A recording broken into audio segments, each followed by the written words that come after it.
Warga binaan Lembaga Permasyarakatan Perempuan kelas 2B Jambi menyulap sampah plastik menjadi karya seni.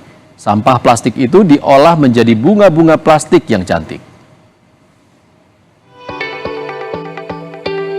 Di tangan warga binaan Lembaga Pemasyarakatan Perempuan kelas 2B Jambi, sampah plastik diolah menjadi kreasi bunga yang memiliki nilai seni yang tinggi. Warga binaan Perempuan kelas 2B Jambi membuat kreasi dan mendapat ide memanfaatkan limbah kantong plastik yang sulit diurai, bisa dikreasikan menjadi bunga plastik yang cantik.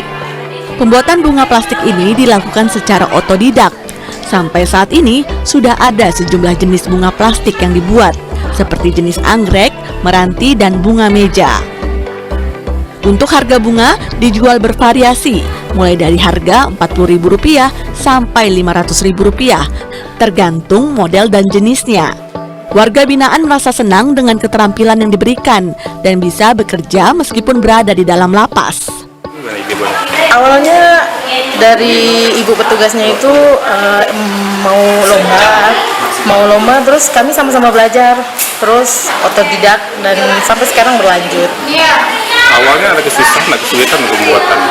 Kebetulan waktu kami buat itu langsung jadi dan alhamdulillahnya kami juara 1 dan juara 2. Nah, ini jenis apa yang buat dari ini? Dengan apa aja? Yang best seller dari mulai kami pembuatan itu anggrek, terus bunga ranting, bunga meja, banyak bunga yang lain itu banyak peminatnya, Pak. Udah puluhan jenis ya? Dimulai dari 40 sampai 500-an. Menurut Lembaga Pemasyarakatan kelas 2B Jambi, nantinya keterampilan ini adalah bekal warga binaan setelah keluar dari LP Perempuan kelas 2B Jambi ini.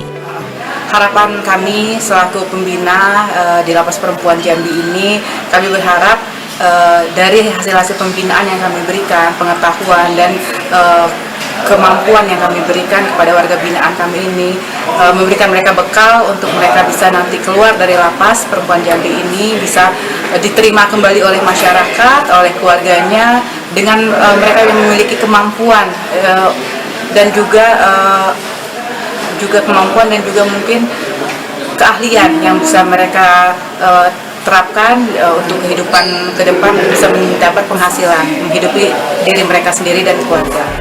Selain ilmu dan keterampilan yang didapat selama di dalam lapas, nantinya warga binaan juga mendapat penghasilan dari karya yang dibuat tanpa perlu lagi mencari pekerjaan di luar rumah. Jumadi, Kompas TV, Jambi.